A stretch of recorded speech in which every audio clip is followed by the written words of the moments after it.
Bismillahirrahmanirrahim, dear fourth year class. This is our third online lecture on good night old Daisy. Good night old Daisy. Okay. सो इसे सबसे पहला lecture class में हुआ था और ये last lecture third lecture good night old Daisy पर online lecture है और ये एक लंबा टेक्स्ट है। हम इसको जल्दी से कवर करने की कोशिश करेंगे। आई मेन बातें मैं आपके साथ डिस्कस करूँगी। I am Mrs Rabia Akram, assistant professor in English, government girls degree college road पक्का। तो आज हम कोशिश करेंगे मेन बातें इसकी डिस्कस करके और इसको एंड करते हैं। मिस्टर ग्रीले, ये देखें लास्ट पैराग्राफ है, ये पेज नंबर 79 है, 79 पेज नंबर। और गुड नाइट ओल्ड डेजी ये हमारा लेसन है, यहाँ से 79 पेज पे लास्ट पैराग्राफ है। Mister grille for giving the girlish insolence of the sister smiled benignly down. The boy reminded him of so many similar boys, school capped and mackintoshed. अब लड़के को देखकर उसे बहुत सारी पुरानी चीज़ें याद आईं, बहुत सारे स्कूल जाने वाले बॉयज़ जिन्होंने स्कूल की कैप पहनी हुई थी। और मैकिनटॉश्ड का मतलब है लॉन्ग कोट भी पहना हुआ था। How they had longed for a new words with the driver of a crack locomotive. तो वो किस तरह से जब वो गाड़ी चलाया करता था तो वो सारे लड़के उससे बातें करने के लिए बेताब होते थे, उससे बात करना चाहते थे। And even now, even in the shorn means broken glory of the collection, it seemed that the feeling was still alive. और अभी भी ऐसे लग रहा था ये सारी फीलिंग उसकी अभी अलाइव है। Nice engine isn't she, he volunteer to help the boys over his shyness. Okay, volunteer होता है जो पहले बात शुरू करता है। तो इसने पहले बात शुरू की खुद ही उन लड़के के साथ, छोटे लड़के के साथ, ताकि वो उसकी शाइनेस, उसकी शर्म के ऊपर काबू पाए और उनसे गुफ्तगू करे। I was her driver, she was built in 1914। I was built some time before that, so I am older than she is. He smiled warmly, then he notice the boys eyes, they were like two stones. फिर उसने लड़के की आंखों की तरफ देखा, वो उसे पत्थर की तरह नजर आए, मतलब उसमें उसके लिए कोई अच्छी सॉफ्ट फीलिंग नहीं थी। Anything up to 200 tons we use to pull. Mr Grilley proffered, then under the stare of those two utterly unforgiving eyes he stopped and turned away. What was the use? The boy was beyond his gravitational pull. तो इन सब का क्या फ़ायदा है, यानी कि ये लड़का सोच रहा था और लड़का उसके ग्रेविटेशनल पुल से बहुत आगे था।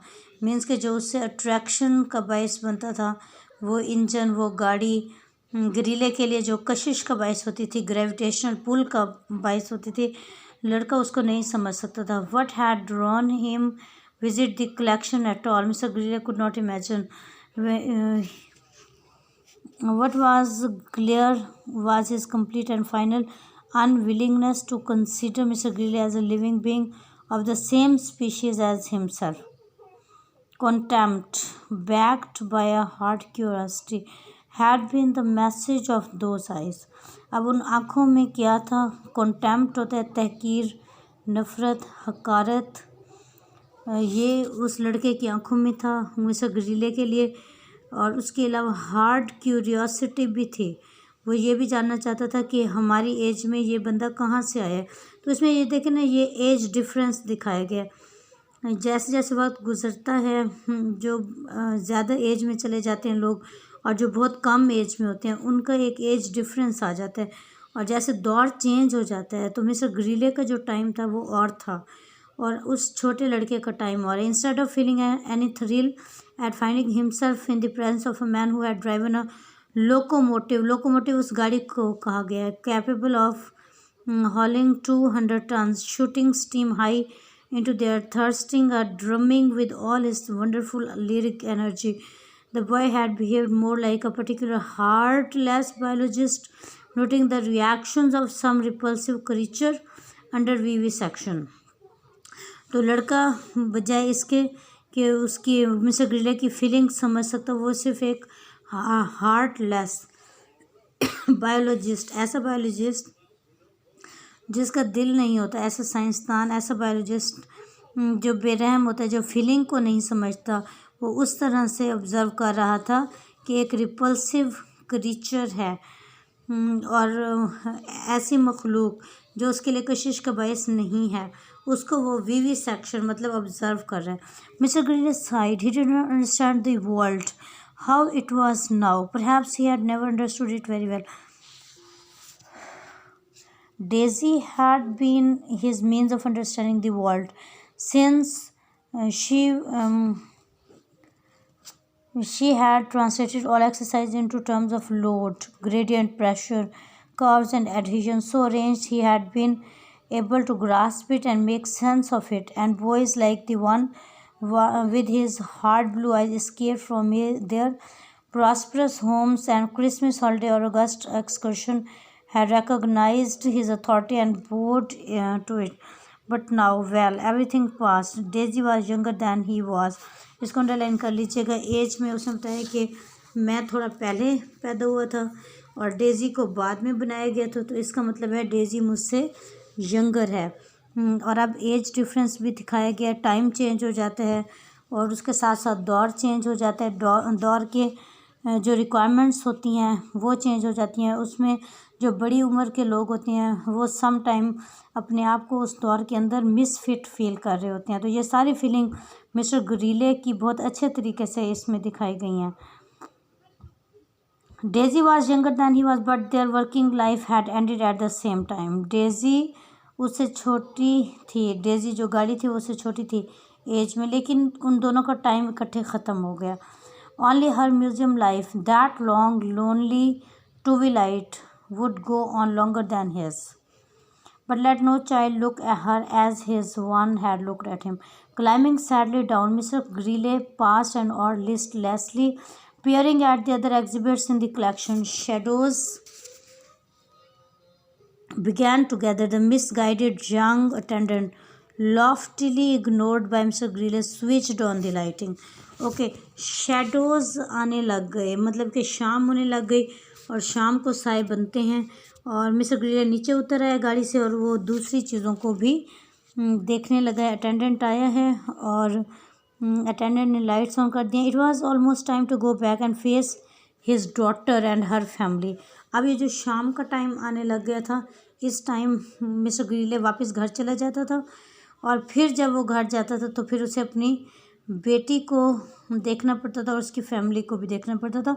और ये एक डिसलाइकिंग का टाइम था क्योंकि वो अपनी बेटी और उसकी फैमिली के अथॉरिटेटिव नेचर को पसंद नहीं करता था.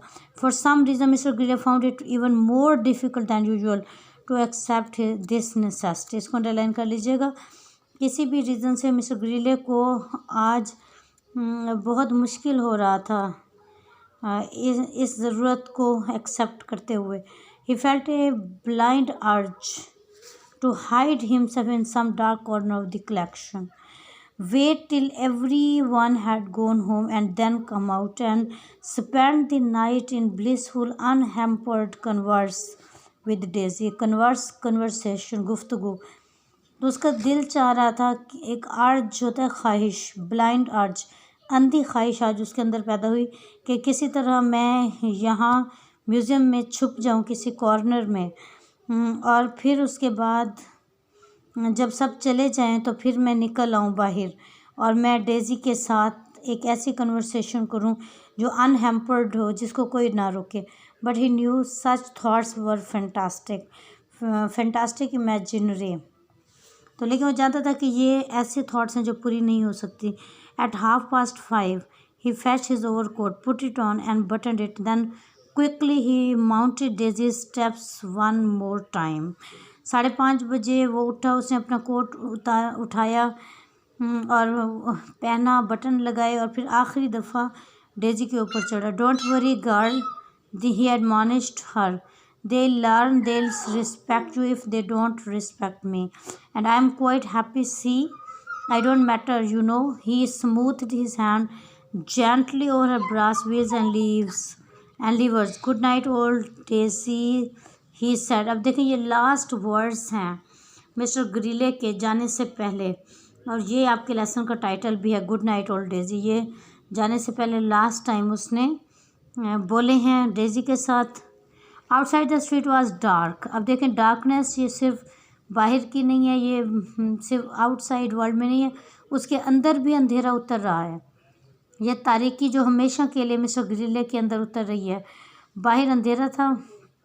Mister Grilley had to wait a long time for a bus. A light almost freezing rain was falling. इसको अंडरलाइन कर लीजिएगा। तो मिस्टर ग्रिले सर्दी में बहुत देर तक खड़ा रहा, बस का इंतज़ार करता रहा, और फ्रीजिंग रेन भी शुरू हो गई। शदीद सर्दी वाली बारिश शुरू हो गई, और ये बारिश जो है यही मिस्टर ग्रिले को बीमार करेगी और यही उसकी ज़िंदगी का एंड कर देगी। Back at Mrs Foster's house he had very little appetite for supper. You generally like egg and chips, father, said Mrs. Foster reproachfully. Okay, तो घर वापस जाकर उसे बिल्कुल खाने की तलब नहीं थी, लेकिन उसको बेटी उसे कह रही थी कि आप एग और चिप्स को पसंद करते हैं। Can I have granddads? asked her watchful son. I think I'll turn in, said Mr. Greeley. Lying in his narrow bed, Mr. Greeley felt that his bones were weightless. Airy rising, he slumbered near the ceiling. The wind that stirred the curtain's edge caused him to waver. Then, through air that rocked like water, he was at the bus stop again. A bus was already waiting. Okay. तो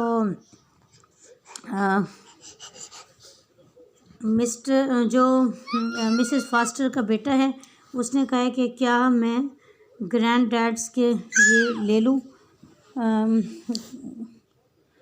और जो खाने की चीज़ें, क्योंकि उसने तो इनकार कर दिया था। और फिर उसके बाद मिस्टर ग्रिले सीलिंग की तरफ देखता रहा, और उसके बाद उसको स्लम्बर नींद आना शुरू हो गई।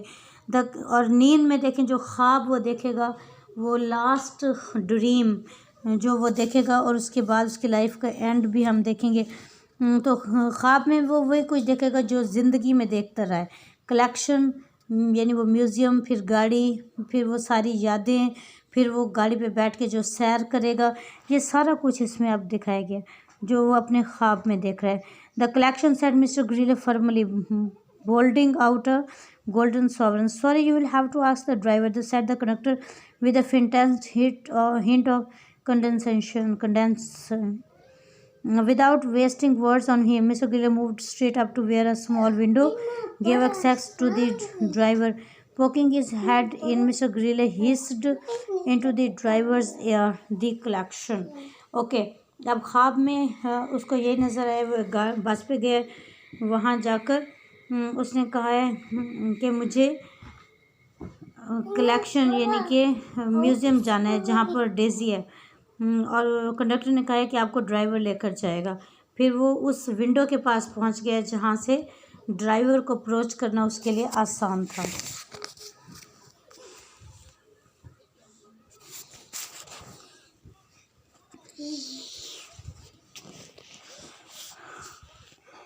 Where is that? said the driver, half turning in his seat. He turned no further because Mr. Gilles' powerful hand came through a aperture and gripped his throat. The driver choked and struggled, but Mr. Gilles said, "Follow my directions, straight on here, left here, round this, crossing right here, and right again." His finger twined shed lovingly round the driver's windpipe. The driver, well fed and soft to the touch, drove with imploring care. Passengers at intermediate stops were left bewildered and abandoned. The bus reached Ducker Street, slowed, and stopped. Only then did Mr. Greeley unclasped his hands from the driver's plump throat. अच्छा जी, अनक्लास्प होते हैं छोड़ देना, गिरफ्त छोड़ देना। तो driver को उसने गले से पकड़ लिया, थ्रॉट से पकड़ लिया और उसको कहा कि मैं आपको डायरेक्शन देता हूँ उसको फॉलो करो, दाएं जाओ, बाएं जाओ, इधर जाओ, उधर जाओ। और ड्राइवर ने गाड़ी चलाई है और दरमियान में एक स्टॉप पर सारी सवारियाँ उतर गई हैं। और जब ये कलेक्शन वाली जगह, ये म्यूज़ियम वाली, वहाँ पर जाकर ग्रीले ने उसकी गर्दन से हाथ हटाए। Remember next time mate, he said grimly, when someone says the collection, go there and no messing. Mess होता है बहस करना, लड़ाई झगड़ा करना। तो अगली दफ़ा जब कोई कहे कलेक्शन की तरफ जाने का तो फ़ौरन चले जाना। He left the bus with stiff dignity and walked up the step and into the collection. It was close, empty and silent, but a bright moon hung in the sky and for some reason was able to shine straight down onto the plate concrete floor.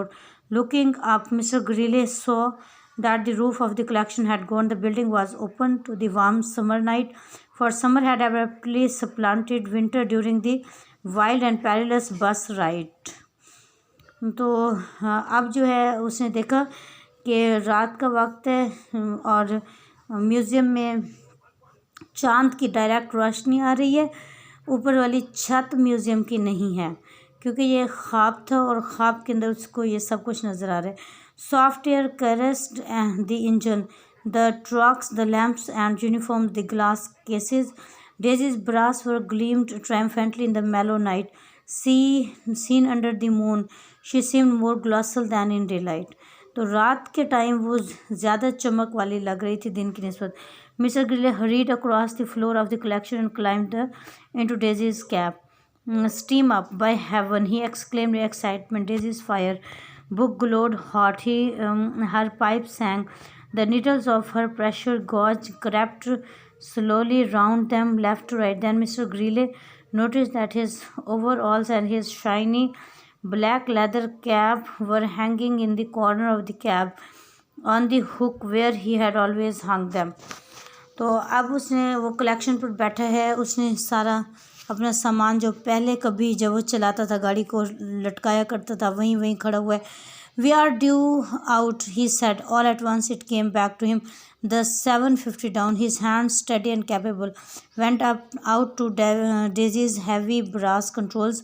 A few calculated turns on this wheel, a sharp downward pull on that lever. The wheel came into motion. Daisy's whole frame heaved and shook with excitement as her massive connecting rods began to slide back and forth. "Where is Ginger?" said Mr. Greeley asked irritably. He looked round for the fireman he had on his first runs in 1920. Then he remembered it wasn't Ginger, it was young Herbert, or was it Harry Jackson, the last one? Twisting round, he saw a figure crushed beside the cold, shovel in hand. The stance was Harry Jackson's. Hat was how Harry had always stood, shovel at the ready, on calculating eye on the firebox. But the face was Ginger's. "You have come back, Ginger," said Mr. Greeley calmly. "Yes, Gaff," said Ginger. "I wanted to be by the firebox again. It's cold out there." Okay, so 1920 में पहली दफ़ा जब उसने ये engine चलाया था तो एक फायरमैन था जिसका नाम जिंगर था। आज फिर उसे वो नज़र आया कि जिंगर आया हुआ है उसके साथ, और उसने पूछा कि जिंगर तुम वापस आ गए हो? तो जिंगर ने कहा यस गैफ. हो सकता है गैफ ये मिस्टर ग्रीले का फर्स्ट नेम हो, गैफ. तो अब वो उसको साथ लेकर और गाड़ी पे चलेगा और उन सारी जगहों पे जाएगा जहाँ वो सारी ज़िंदगी जाता रहे। यहाँ तक मैं अपना आज का लेक्चर एंड कर रही हूँ। अगले लेक्चर में यहीं से हम पढ़ेंगे और इसको एंड तक ख़त्म कर देंगे। तब तक के लिए मुझे इजाज़त दें। अल्लाह हाफिज़ एंड गुड बाय।